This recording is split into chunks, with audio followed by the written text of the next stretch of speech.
Well, hello. Been a minute. A little scruffy, a little tired. Obviously, been doing some collab videos with my sister. We should have another one, I believe, next week. Um,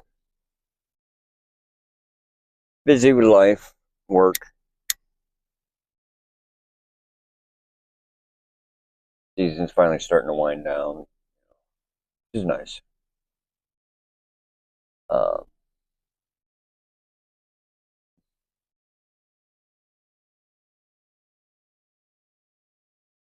it's funny how the universe works sometimes. I've recently gotten some confirmation on different situations that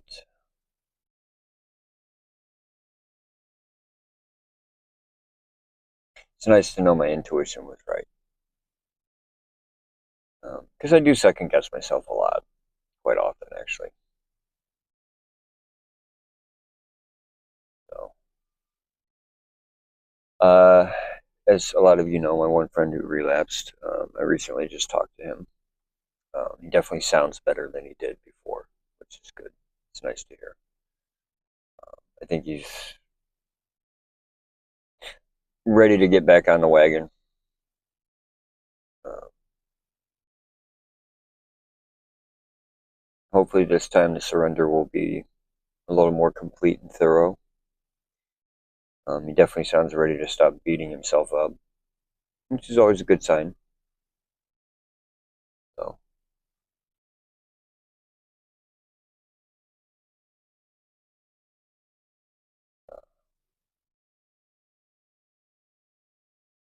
got confirmation about another situation of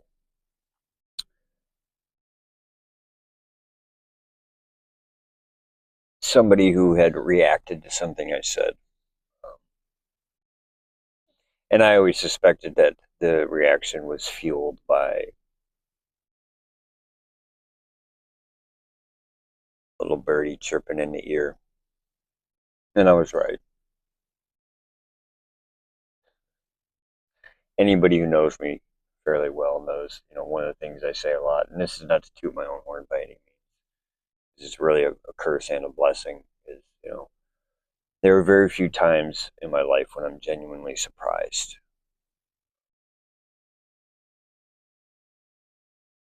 Apparently, I have very good intuition or instincts or whatever you want to call it. Most call it the gift of spiritual discernment. Uh,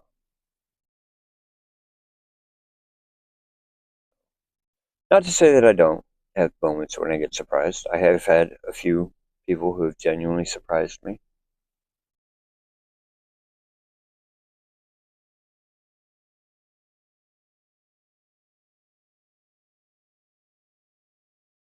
Good, bad, and indifferent.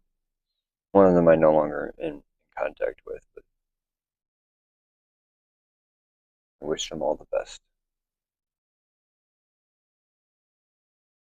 So I was talking to somebody at the house the other night about he's somebody who was there for a while and went out and slipped up. He's back now. He's kind of beating himself up because last time he came through, I won't say he went through a program too quickly, but the previous director had given him quite a bit of trust and stuff right out of the gate. Um, and the current director, who actually knows him better, or at least knows his history more, is not doing the same, and it's obviously starting to kind of bug him a little. He's been itching to get out and work and all this other stuff, and, as most of us do. We get the fog lifted and everything else, and we know we're back on the right track, and we want to go and fix everything that we fucked up.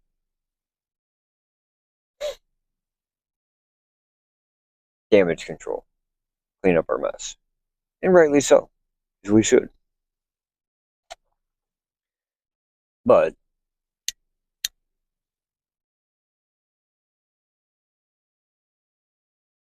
as I'm fond of saying, you can't push a river. You know, uh,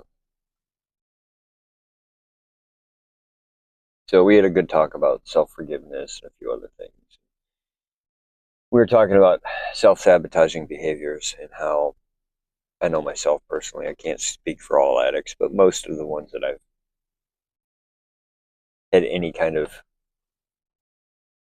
substantial interaction with exhibit self sabotaging behaviors, sort of codependence and a few other labels.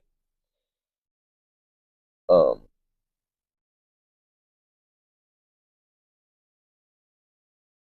and on the surface, self sabotaging behavior is exactly what it sounds like. You know, it can be as simple as, and I've seen people do this, pick a fight with their significant other so that they end up leaving so that they can go and do whatever they wanted. It can be that surface level. Typically, though, it goes deeper than that. And we were talking about how, how the subconscious mind constantly seeks to validate itself in a lot of your behaviors and interactions and the different types of relationships you have, whether it be friends, family, lovers, boss, employee. Um,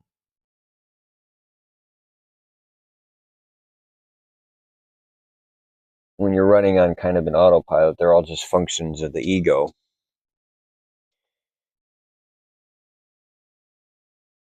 which is essentially being motivated or fueled by the subconscious and whatever beliefs you have in there. Um, so, like, to touch on the one person who asked me about, how does an addict view a non-addict partner? And in some of that, I stated in that video that, a lot of times as addicts, we get together with somebody who doesn't suffer from any type of addiction and we put them on a pedestal. And in also in the same regard, it's kind of like at least in my experience, um,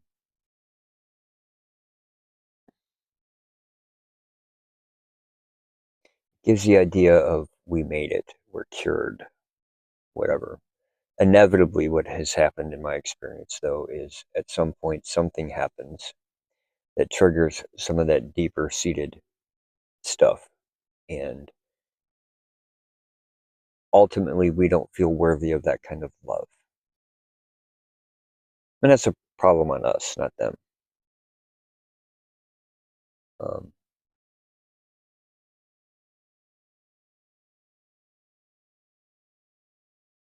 so subtle things will change in the behavior, in the attitude, in the energy, the dynamic.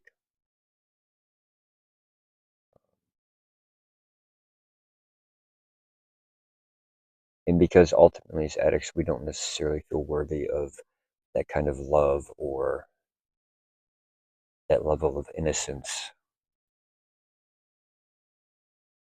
as we perceive it. Usually, we end up doing something to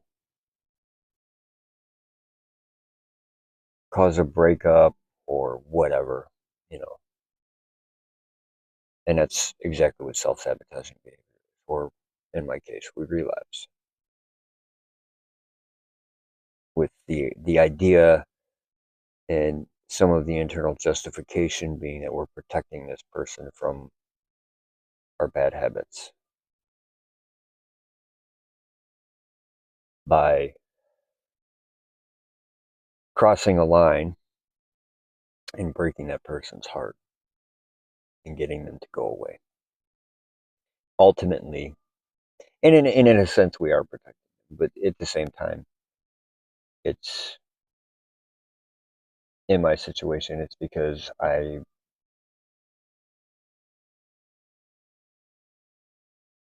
basically didn't believe I was good enough.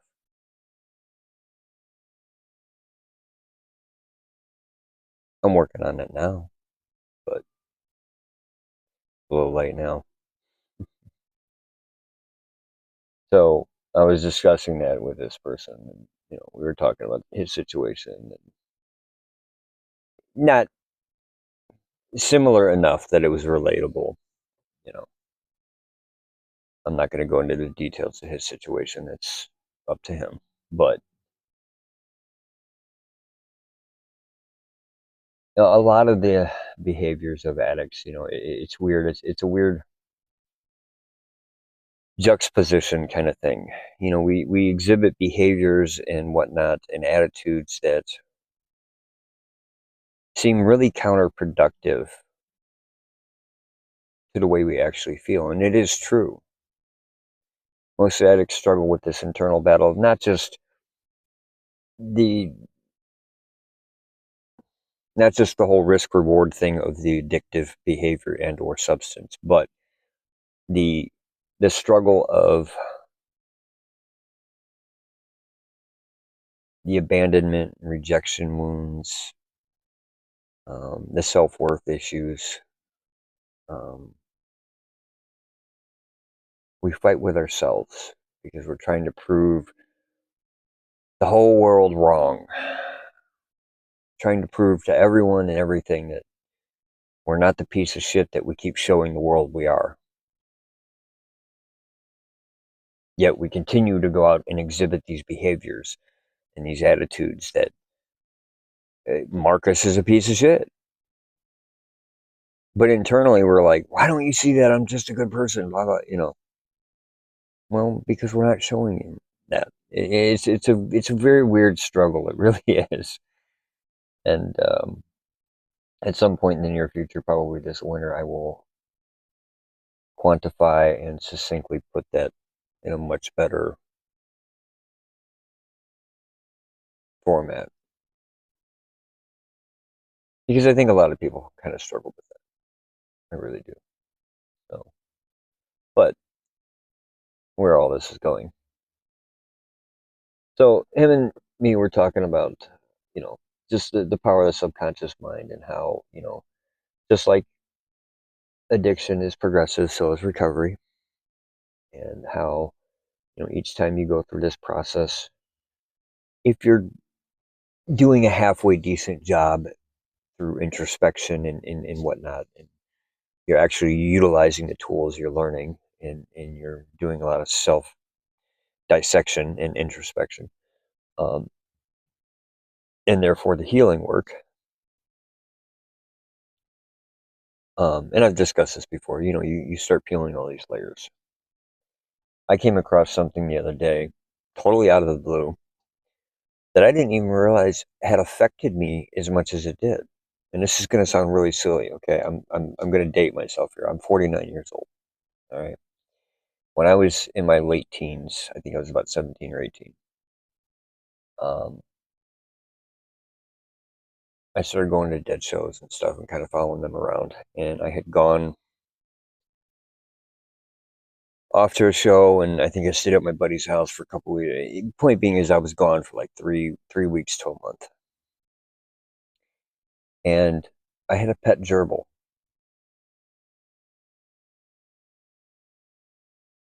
I forgot to tell or ask anyone at the house to feed my gerbil. So when I got back, the gerbil had been starving to death for several weeks, to the point where he was so emaciated. I tried to give him water, and he didn't even have the strength to drink the water. And he died within the hour after I got back, literally in my hands. That tore me the fuck up. I had completely forgot about that. I don't even know what I was doing. It was like 2, 3 days ago. This just popped in my head, and all of a sudden I was almost in tears. I was like, "What the fuck is this?" Like, why am I thinking about this pet gerbil I had when I was 17 years old? That I had no ill intention, obviously, but it was just the selfishness of my particular behavior at that time, being a young teenager, as we all are, selfish at that, 17 or 18. I thought I knew everything. Okay. It's funny how you look back and you think, God, I was a fucking moron. But Yeah, and that actually had a very profound effect on me for a long time. I can honestly say since then, I have now I come from a family who always had pets. I can't tell you the number of cats we've had and several dogs and mice and hamsters and birds and lizards and we were definitely a pet family. But since that time, I can look back now and see where I was very limited and selective on not only the types of pets I have had, but the number of them. That's what I mean by the subconscious mind always seeks to validate itself. That moment, that incident had planted a seed that I was not only irresponsible to own and or be the caretaker of a pet, but it also affected my self-worth because I felt horrible for it. Felt like a piece of shit. Here I let this poor, helpless, innocent animal suffer for weeks. He had no idea why or what was going on. Broke my heart. Seriously, still hurts.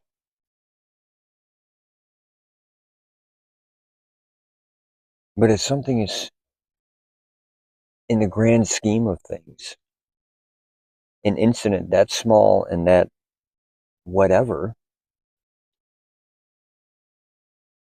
has had a profound impact on my life for a vast majority of it.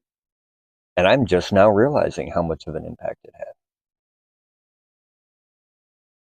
It planted that seed that I was a piece of shit. And that seed grew. And at some point in my life, it bore fruit. And I'm not saying that is the cause of my addictions. No, it was a contributing factor. I had already had some other self worth issues long before that. But the point is it just added fuel to the fire. Um, and because of that deep seated self worth issue, there have been many, many things throughout my life where I have essentially, being on autopilot, has self sabotaged many of my relations, whether it be jobs or, intimate relations, friends, family, all of these things. Because of small things like that, that made me feel not worthy. How that manifester comes out through the ego is I do things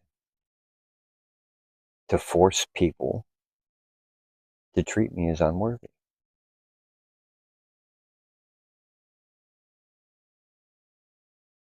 That's what I mean by how the subconscious mind seeks to validate itself. One incident from 30 some odd years ago. Yeah, 30 years. I'll do the math again real quick. um,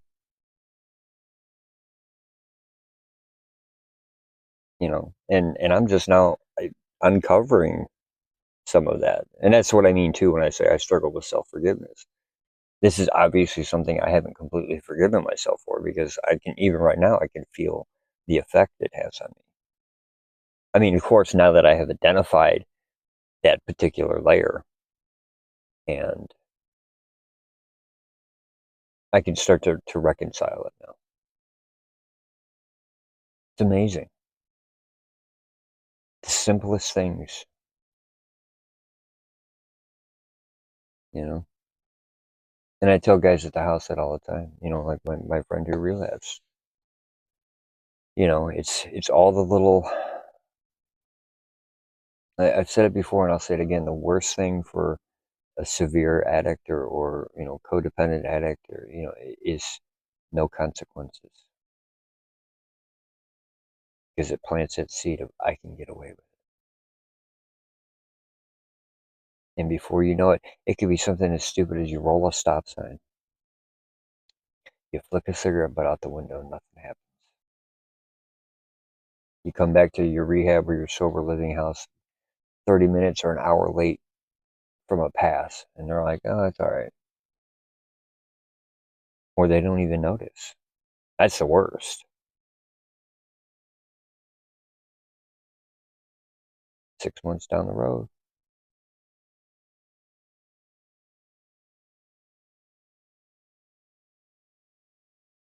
I can have a drink.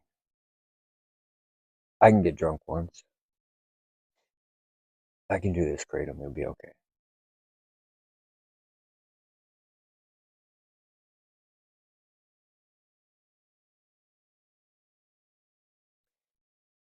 The one thing I will say about this journey is you have to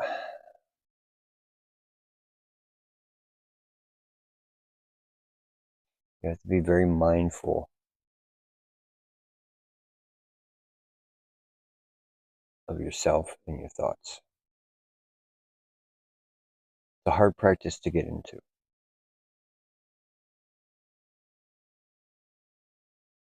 And it's just part of the reason I practice mindful meditation. Forces you to be in the moment. Um, and once you start to really become a lot more mindful and intentional of your thoughts and in your actions and your motivations and these kind of things, and you're not just running on reaction mode or survival mode, you're not just on autopilot anymore. You've awakened to the fact that you do create your own reality. And I'm not talking about physical manifestation. I'm talking about up here and in here, in your heart. Because that is really, I don't know what the statistic is, but we'll say 80% of your reality. It's all in the mind. Once you get to the, you become very consciously and very intently start monitoring and filtering not only what comes in and what you allow to affect you, but also what comes back out. Um,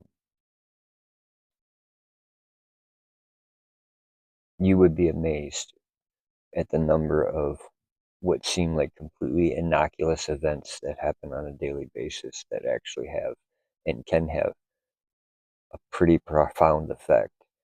And you'll be amazed at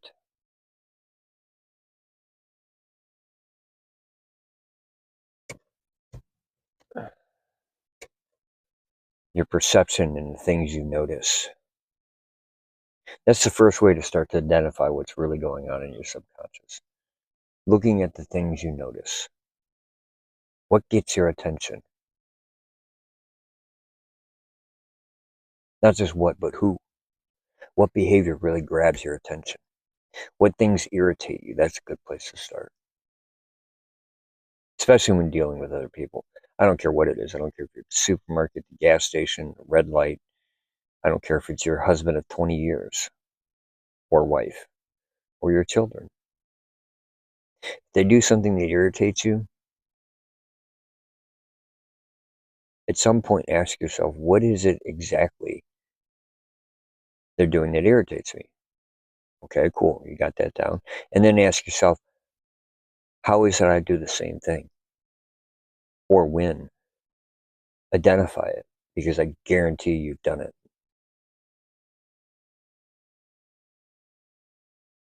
Go deeper than just the irritation or the initial anger.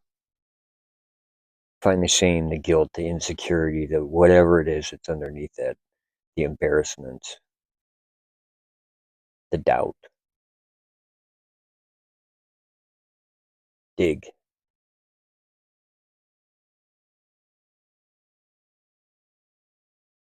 Because once you start to identify those things, you'll start to really figure out what it is you truly believe about yourself in your subconscious mind, based on the things you notice, the things you listen to, why you're attracted to certain type of people or certain types of relationships or certain types of behaviors, even the TV shows and stuff you watch, your so-called distractions. Be very mindful of that. You're programming yourself. You really are.